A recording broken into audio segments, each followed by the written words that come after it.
hirap na ako mga besh. Sobrang hirap.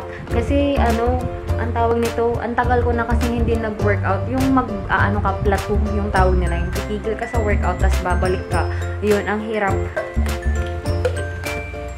Alright!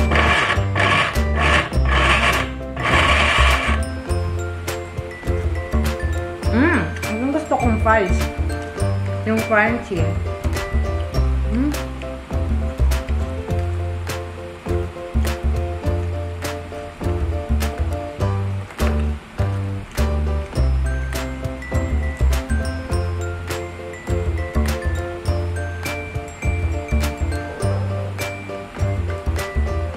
Walang sugar to guys pero matamis siya. Hi everyone! Welcome back to another vlog! And today guys is my day off. I'm on my workout clothes except the shoes. Ayan, so mag-workout po tayo kasi sobrang sakit ng likod ko guys. And kailangan kong yung yoga na ginawa ko dati yun. Gagawin ko ulit yun. So, let's go!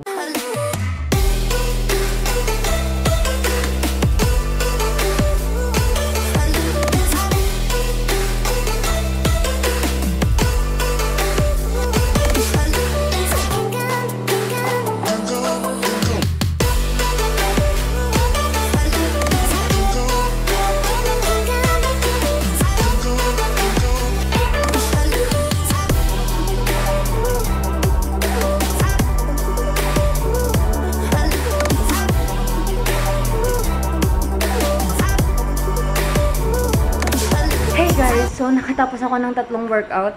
And the first one was about parang cardio siya. Tapos, pangalawa is about the glutes. And then, ano yung pangatlo?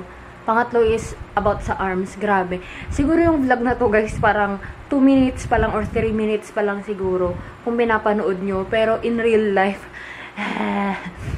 hirap na ako mga besh. Sobrang hirap. Kasi, ang tawag nito, ang tagal ko na kasing hindi nag-workout. Yung ka, plateau yung tawag nila. Yung titigil ka sa workout, tas babalik ka. Yun, ang hirap. Ang hirap bumalik, ang hirap mag-lose ng weight, ganun. Tas guys, napansin ko lang itong mga tukot, kasi tigwa 1 pound lang sila. Eto, gamit ko pa nung nag-start pa lang ako na mag-pilates way back 2014. Yun yung talagang nag-lose ako ng sobrang laki na weight. And kanina, nung trinay kong ginamit uli siya, kasi yung about sa arms, magaan na siya sa akin. So, mag-order ako sa Shopee or sa Lazada siguro ng mga ganito, dumbbell or kettlebell, na mas mabigat siya. Pero, mga ano lang siguro, yung mga tig to 2 kilograms lang siguro each. Kasi, eto half kilo ang isa. Kayang-kaya ko pa naman. So, mga 2 kilograms siguro. Doon muna tayo. Or 1, mga ganon. 2 kilograms. Kasi ito, parang 1 kilo pa lang to eh. Kaya ko pang itaas siyang ganun, no? So, grabe, ang hirap, guys. Babalik tayo kasi si Est, china-challenge niya ako. China-challenge niya ako magpaano kami. Mag-lose kami ng weight. So, we'll try our best. I'm not saying anything. But I'll try. Hey, guys. Time check. It's already 4:58 PM and kakaligo ko lang kasi nagpahinga pa ako after kong nag-workout. And I'm getting ready to go to hospital kasi may kukunin ako doon, tapos iiwan ko yung mga pera na bayad ko sa mga nurses kasi 'di ba? Nagpabili ako ng dog food, nagpabili ako ng groceries, tapos yung isa may benta na french fries. So bumili ako, guys. So ang ginawa ko, i-envelope ko na yung mga pera para kahit hindi sila duty, i-endorse ko na lang sa mga nurses na nandun ngayon sa hospital. So, ganun pong mangyayari. Alam nyo ba guys, sa sobrang init, yung parang naliligo ka, mas nakaka-dehydrate pa. Yung parang pinagpapawisan ka rin kahit naliligo ka. Nakailang litro na ako guys, naka2 litro na ako ng water for today, which is good. Kasi the water is needed right now kasi nga sobrang pinagpapawisan. Tapos, mga high sodium pa yung mga kinakain. Baka po magka-kidney stone. After talaga ng guys, ng lockdown, magpapa-executive check-up talaga ako. Kasi, 2 years ago na yung last na ultrasound ko. 2 years ago ba? Oo. 2 or 3 years ago na, yung last na ultrasound ko na, clear na ako sa kidney stone ko. Pero feeling ko kasi bumalik na naman kasi nga syempre yung diet. Kaya magpapacheck ako para ngayon pa lang, para maliliit pa lang, ganun, matunaw na. Yung medication ko pala, 1 month lang ako kasi nag-medicate. Tapos sabi ko, Dok, 1 month lang ako nag-medicate, okay na, wala na yung mga kidney stones ko. Nagalit sa akin yung doktor, guys. Di ba sabi ko 3 months? Sabi niya. Kasi nga daw, kaya kailangan daw na 3 months para daw lahat-lahat yung parang, pati yung parang, ano bang term niya doon? Yung parang maliliit, yung sobrang liliit, yung parang magpo-form pa lang na bato, matanggal, ma-flush out daw lahat, matunaw daw lahat, para daw sana walang babalik. Pero dahil nga hindi ko na-complete yung medication ko, probably meron ulit ako. Pero anyway, magpapa-executive ako. Kasi dapat may magpapa-executive check-up kami ni S before ng lockdown. Kaso, nag-lockdown, tas sinabihan ko na siya na wag nang tumuloy. Kakatapos ko lang guys na mag-upload ng video natin. For tonight, it will be the chicken barbecue night na vlog. And gutom na ako guys. Punta na ako sa kitchen kasi magpapakain pa ako ng mga dogs and then I will cook for my food na rin. Ayan. Pero papakita ko sa inyo guys kung ano yung kinuha ko kanina sa hospital. Kasi nga nag-order ako kanina doon. Ayan, nag-order ako ng french fries na shoestring. Ayan. So, 1 kilo to, 130 pesos. So, ito yung i-dinner ko na lang mamaya. Ano ko po, ilang calories na naman po ito. Mukhang masasayang po ang ating 145. 145 calories na yung 100 grams. Tingnan nga natin kung gaano kalami yung 100 grams. Tingnan nga natin. My gosh, kinakabahan ako. Hindi ko ata mapapanindigan tong diet ko Ay, hindi ko pa na-on. Hindi ko pa siya na-on. Wala ko. Mia. Wala, 43 na yan. Oh my gosh. 63. 72. 104 na yan, Guys, yan lang. Yan lang po. O, bawasan pa natin. O, yan. Sakto na 100 siya, guys. Ayan. Ano ba yan? Hindi ko ata kaya tong diet na to, Try ko, guys, na panindigan ito. Itong 100 grams na to. 145 calories na siya. Kasi, magjujuice lang din ako, tsaka hindi naman ako masyadong gutom. Pero, alam mo, yun yung nagka-crave ako. Gusto kong kumain. So, in the mind. So, dahil gusto ko pong kumain at uminom pala ng fruit shake, ayan. Ito yung carrots na tira natin nung isang araw. Isang araw ba? O kahapon? Kahapon pala. Hindi na siya ganun ka-crispy, guys. Gagawin ko, i-shake ko siya kasama ng apple. Ayan. Meron pa kasi akong apple dito sa ref. Lagyan ko ng milk. Yun na yung iinumin ko. Kasama ng fries. The unhealthy and the healthy food are mixing together para po mabawasan pong ating guilt feeling. Guys, ang hirap mag-exercise, promise. Kaya kanina nung nabilib nga ako sa sarili ko kasi nakatatlong nakatatlong set ako. Diba?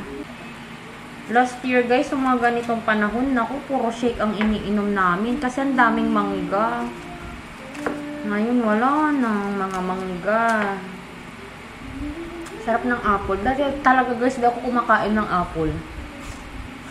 Ngayong matanda na ako, ngayon ako kumakain ng apple.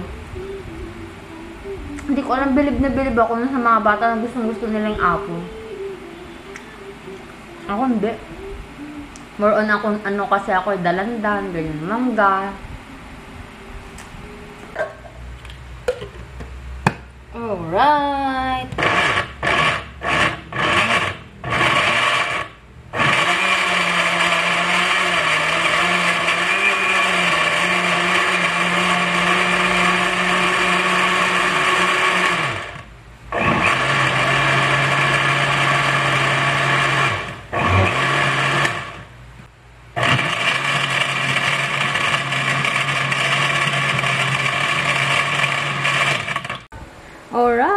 So, ito na po ang ating shake at hindi ko matanggal ang ay, hindi pa na ano lahat yung ice. But anyway, it's okay.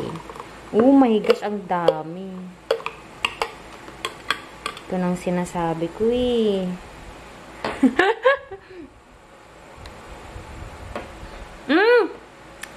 Ang sarap.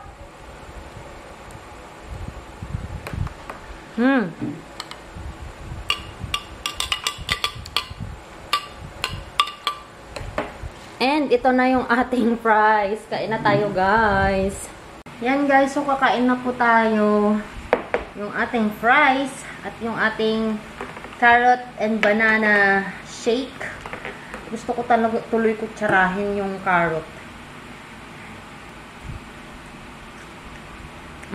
Ang gusto kong fries. Yung crunchy.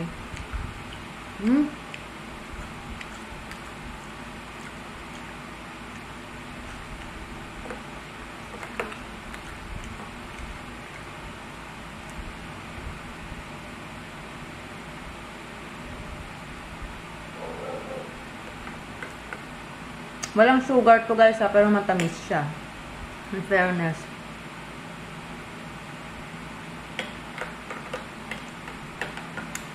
Yung milk na ginamit ko lang dito, yung Adult Plus na Bear brand. Ayoko nang bumibili ng fresh milk kasi masisira lang. Hindi ko siya naiinom lahat. Tapos mapapanis na. Hindi kasi ako masyadong mahilig sa ano, guys, sa milk. Sa totoo lang. More on juice and coffee ako. Hey guys! So, busog na po ako sa aking dinner and now mag-skincare na ako kasi gusto ko nang matulog. Guys, pagod na pagod ako sa workout. Grabe. Next time nga, i-film ko na yung hindi time-lapse para ma-feel nyo din yung hirap ko. Guys, yung ginagamit ko ngayon is yung Maxi Peel na yung binili ko sa grocery kasi nga, diba, yung toner ng Brilliant Skin, hindi siya pwedeng tuloy-tuloyin. Good for 1 month lang daw siya. So, as of now, ito lang muna yung ginagamit ko. Wala lang, para lang malinis lang yung mukha ko. Hindi ko kasi talaga sanay, guys, na, na wala akong toner. Feeling ko talaga, pag wala akong toner na matutulog na ako, ay hindi maayos yung aking skin. So, yan. Igaganito ko lang. Yan. Ganito yung gawain ko sa toner eh. And before I go to sleep, guys, shoutout lang po ako sa mga nag-comment po sa video natin ngayong gabi. Ito yung video sa Chicken Barbecue Night na vlog natin. Shoutout po kay Sis Manilyn Gonzalez. Laging nanonood si Sis. Parang lagi kong familiar sa akin yung name niya na ganyan. Tapos si Irene. Ayan. And then shoutout din kay Sam. Alam mo ba to? Sam Days. Ayan. Alam mo, sabi ko, parang familiar sa akin yung picture pero naka-black and white lang siya. Tas yun pala nga, sabi ko, parang kilala ko tong Some Days na to. Hindi ko kasi tinitingnan, guys, kung ano yung laman ng channel. Tas yun nga, yung kaibigan ko to, finally, Sam! Nag-vlog ka na din at isa pang kaibigan ko na nag-vlog na rin. Ayan, i-follow nyo si Sam Days. Ayan, nag-vlog siya, travel vlog. Nasa Thailand kasi siya. And then, nag-comment din si Rain. Ito, isa na rin kaibigan ko na nag-vlog na din. Si Trip ni Koripot, lagi siyang nag-vlog about food naman, ganyan. So, follow nyo, guys, yung kanilang mga channel. Lagay ko na lang yung mga link nila in the description box at saka dito na lang din. Yun. So, hopefully, masupport nyo rin sila, guys. Gaya ng pagsusupport nyo sa akin. Grabe! Natutuwa ako. Alam nyo, natutuwa talaga ako, guys, kapag may mga kaibigan ako na finally, nag-vlog na rin sila. Kasi dati-rate, parang, alam mo yung, ako lang yung nag-vlog, tapos parang tabu, parang kakaiba, tinitingnan-tingnan ka kapag nag-vlog ka, ganyan. Well, in fact, ngayon, vlogger na rin kayo. Ayan, guys, i-support nyo sana sila. And back to my skincare. Gusto ko na mag-skincare kasi baka po mag-expire lang tong mga skincare po natin. This is the Innisfree na, ano ba to? Ano siya? My Real Squeeze Mask. Flower, sunflower, churvalu. Basta yan. Ito yung mga gustong-gusto ko guys kasi maninipis lang. Uy, ngayon lang ulit ako nagmas. Magmamas, I mean. Tagal kong hindi nagmas, no? Dati-rati guys, gabi-gabi. Ay, gagawin ko nga ulit to ngayon. Gabi-gabi ulit. Ano lang naman to guys, mga 20 minutes lang naman ang gagamit na ilalagay. Huwag nyong hayaan na, yung mga gumagamit ng mga mask guys ha, huwag nyo pong hayaan na mag-dry siya sa mukha nyo kasi useless lang yun. Inabsorb lang din niya yung moisture. Yan. So, dapat, kahit basa pa, huwag kayong manghinayang natanggalin siya. Ow, shoot, may pumasok sa mata ko. Ow. Ayan. Ayan, guys. So, manonood na po ako ng K-drama. Yun lang, guys, yung vlog natin. Pagod na ako, guys. Nag-workout. So, bukas, pag mag-workout ako, yung totoong video, I mean, yung hindi ko ta-timelapse para makita nyo, para lahat tayo mag-suffer. Sobrang hirap, guys. Thank you so much, guys, for watching. And kapag gusto nyong ma-shoutout sa mga may YouTube channel, please comment down below. And I'll try my best to do a shoutout every time na mag-vlog ako. So, yan lamang, guys. If you haven't followed me yet on my Instagram and on my Facebook, the name is Joy of Mia. And please subscribe to this channel if you haven't subscribed yet. And I'll talk to you guys on my next one. Bye! Diba sabi ko sa inyo kagabi guys, talagang isasama ko guys sa workout yung hindi time-lapse. 15 seconds na. Natapos na. Oh my God. Oh my gosh. 8, 7, 6, 5, 4, 3, 2, 1. Oh my God! Wag pa. Kaya ko pa pala yung 30 seconds, guys. Oh my gosh. Natapos ko na yung 30 minutes na workout. 4 sets yun, guys. Grabe. Sobrang nakakapagod. Alam nyo kung hindi ko time-lapse to, makikita nyo talaga yung mga times na tumitigil talaga ako. Hindi ko talaga kaya yung iba, especially burpees.